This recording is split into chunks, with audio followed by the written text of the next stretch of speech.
প্রথমেই যুক্তরাজ্য সরকারের তীব্র সমালোচনা এবং নিন্দা জানাচ্ছি। পাশাপাশি আমরা আমাদের সরকারের কাছ থেকে একটু সত্য কথাগুলো শুনতে চাই, কারণ উপদেষ্টাদের মধ্যে আমাদের যিনি প্রেস সচিব আছেন তিনি প্রথমত একটা বিতর্ক শুরু করছেন। এমনকি সবচেয়ে আশ্চর্যজনক বিষয় হচ্ছে যে আমরা যতদূর জানি এই সফরটা হচ্ছে 4 দিনের সরকারি সফর, আমাদের রাষ্ট্রের পক্ষ থেকে এটা বলা হয়েছে। কিন্তু আপনি আশ্চর্য হবেন, যুক্তরাজ্যে তিনি প্রবেশ করার পর আমাদের সেখানে থাকা গণমাধ্যমগুলো এবং বাংলাদেশ হাই কমিশন যে তথ্য দিয়েছে এটা তো আসলে ডক্টর মোহাম্মদ ইউনূসের এই সফরকে বিতর্কিতই করে ফেললো।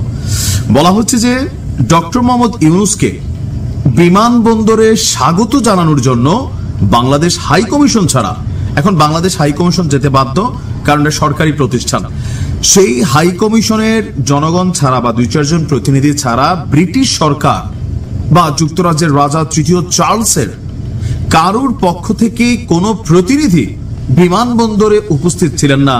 আমি আশ্চর্য হয়ে গেছি। সম্ভবত এইটা প্রথম সফর যখন বাংলাদেশের কোনো রাষ্ট্রপ্রধান কোনো দেশে গেলেন আর সেই দেশের কেউই, এবার হোক সে দেশের একজন মন্ত্রী প্রথম সারির, দ্বিতীয় সারির, অথবা কোনো এমপি, অথবা তাদের মন্ত্রণালয় থেকে কোনো সরকারি ব্যক্তিত্ব যারা সেখানে রিসিভ করবেন, আমি আশ্চর্য হয়েছি। প্রথম হচ্ছে কোন রাষ্ট্রীয় অতিথি এলে তাকে অভ্যর্থনা জানাতে সেই রাষ্ট্রের প্রতিনিধি কেউ না কেউ উপস্থিত থাকেন, কিন্তু ডক্টর মোহাম্মদ ইউনূসের জন্য কেউ ছিলেন না।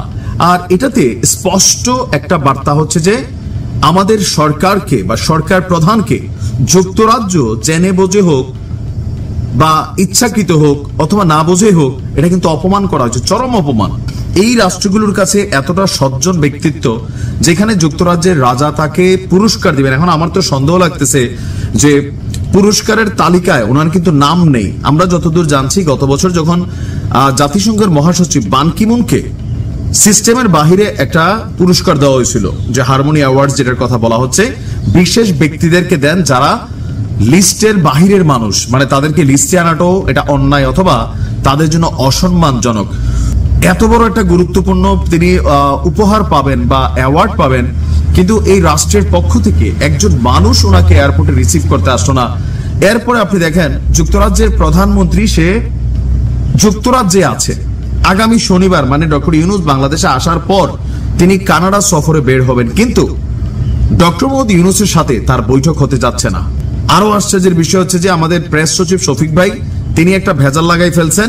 মানুষের কাছে কিন্তু এখন এটা নিয়ে নানান বিতর্ক অলরেডি আপনার দেখা দিয়েছে।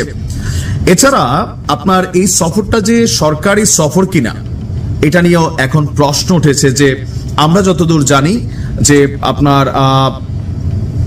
এই সফরটা সরকারি সফর, এখানে 2 রাষ্ট্রের মধ্যে দ্বিপক্ষীয় বৈঠক হওয়ার কথা ছিল, আরো অনেক বক্তব্য, কিন্তু এখন সবকিছু মিলিয়ে আমরা যতদূর বুঝতে পারছি যে কেন আসলে এই ধরনের অবস্থান, যেটা নিয়ে ডক্টর মোহাম্মদ ইউনূসকে আসলে কোন কারণে এই ধরনের অপমানমূলক অ্যাক্টিভিটিস যুক্তরাজ্য সরকার দিচ্ছে।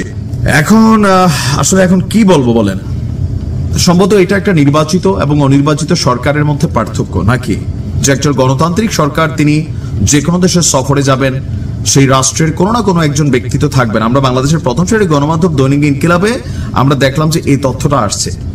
তবে যুক্তরাজ্য এরা লুটপাটকারী রাষ্ট্র আজকের দিনের না, বহুত আগে থেকে এদের চরিত্র কিন্তু ভালো হয় নাই।